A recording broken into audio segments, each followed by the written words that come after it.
আসসালামু আলাইকুম। আজকে বিয়ে নিয়ে কিছু কথা বলবো। তো বিষয়টা হচ্ছে যে আপনার ছেলে মেয়েকে এলাকার ভিতরে বিয়ে করান, অর্থাৎ ছেলেকে এলাকার ভিতরে বিয়ে করান আর মেয়েকে এলাকার ভিতরে বিয়ে দেন। তো এলাকার ভিতরে বিয়ে দিলে যে সুবিধাটা হবে সেটা হচ্ছে নাম্বার ওয়ান, এক এলাকার ইতিহাস ঐতিহ্য সংস্কৃতি এক এক রকম।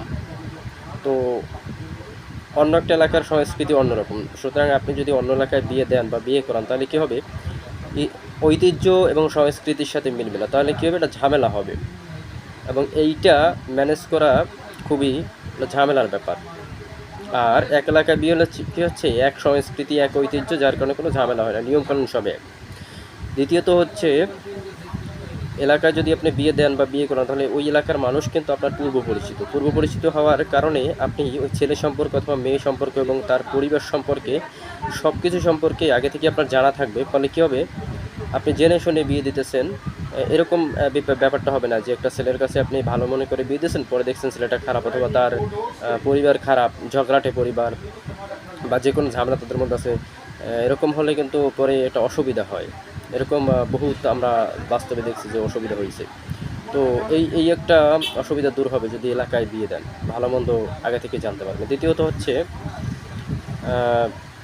এলাকায় যারা থাকে তাদের কিন্তু একটা সম্পর্ক থাকে, অর্থাৎ এলাকার চাচা, এলাকার অমুক সমুক, মানে চাচা, মামা, খালা, খালু, কুকু, এরকম একটা আত্মীয় কিন্তু এমনিতেই থাকে, মুখ বুলানো আত্মীয়, মুখ ডাক আত্মীয়, এরকম একটা সম্পর্ক আগে থেকেই থাকে। তো নতুনভাবে যদি মেয়ে বিয়ে দেন অথবা ছেলে বিয়ে করেন তাহলে কিন্তু আরেকটা আত্মীয় হয় এবং সেটা হচ্ছে সম্পর্কের আত্মীয়, যেটা ঘনিষ্ঠ আত্মীয়।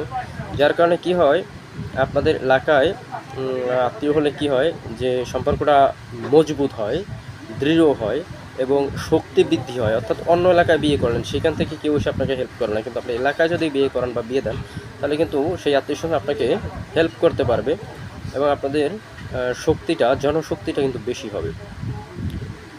এটা কয় নাম্বার গেল? এটা হচ্ছে 3 নাম্বার।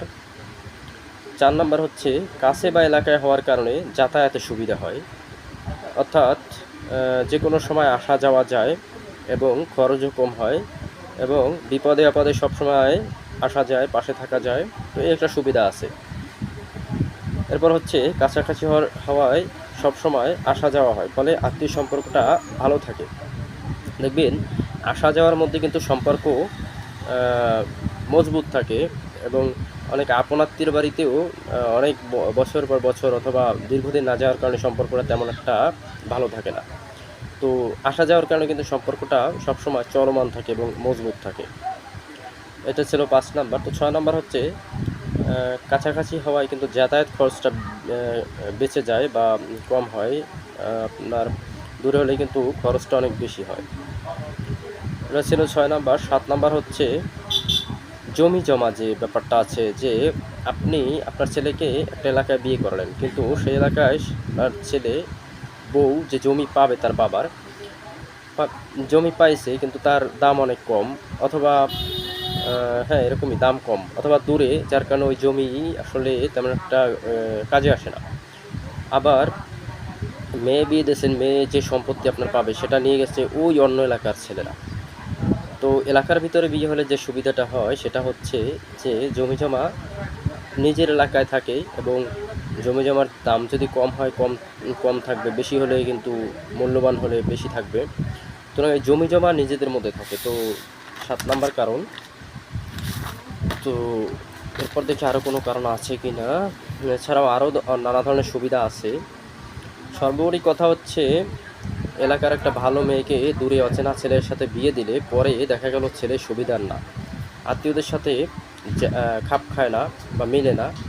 আবার এলাকার একটা ভালো ছেলে দূর থেকে অচেনা একটা মেয়েকে বিয়ে করে আনার পর দেখা গেল মেয়ে সুবিধার না, আত্মীয় স্বজন সুবিধার না, আত্মীয়ের সাথে ভালো বন্ডিং হয় না।